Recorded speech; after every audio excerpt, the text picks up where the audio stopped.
Yoshua ben Sira 35 aya 13 anasema usiende mbele za Bwana mikono mitupu. Na Tobiti 4:8 anasema toa ulicho nacho.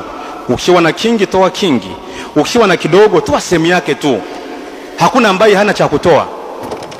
Sasa nimesema visingizio ni vingi, tunasema maisha ni magumu. Sawa, maisha ni magumu. Lakini nikwambie maisha yalivyo magumu.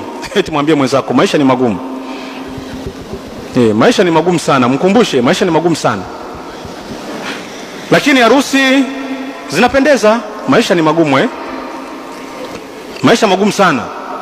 Unapewa kadi ya single unatoa double. Tunashukuru, maisha ni magumu. Maisha magumu sana. Maisha magumu sana.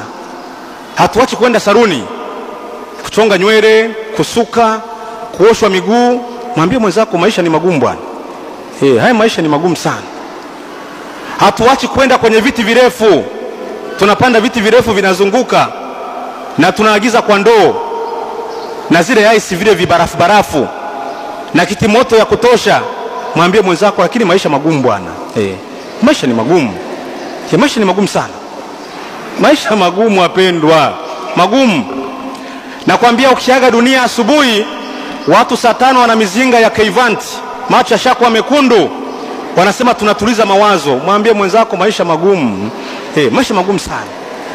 Maisha magumu sana. Maisha yanakuwa ni magumu tukija kwenye mambo ya Mungu. Lakini mambo yetu yanaenda kama kawaida, ila maisha ni magumu. Maisha ni magumu. Ndio maana sema tangeongea mpaka asubuhi kuhusu ukarimu. Wewe jichunguze moyoni una nini? Kile ambacho kimejaa moyoni kinafurika nje. Ukijaa hisani utafurika hisani. Kama vile baba mmoja ameendewa na kijana ofisini kwake, akasema baba naomba unisaidie 5,000. Baba akachukua kwenye draw yake akatoa 50,000. Kijana akapaniki. Akasema boss, mheshimiwa, chief, akapa vyao vyote, papa, sio nini? Akasema nimeomba 5,000 unanipa 50. Baba akasema ndio. Akasema 5,000 inakutosha wewe kuomba, hainitoshi mimi kutoa. Yaani 5,000 sio size yangu. Wewe muombe 5,000 sio size yangu. Hivyo wewe kabisa unaomba 500 unatoa 500 na size yako unaijua. Misa ya kwanza tumeongelea size ya Mungu na size ya mtoaji. Nikamwambia akija mtu mkubwa unampa kulingana na size kubwa. Akija omba na size zake. Sasa Mungu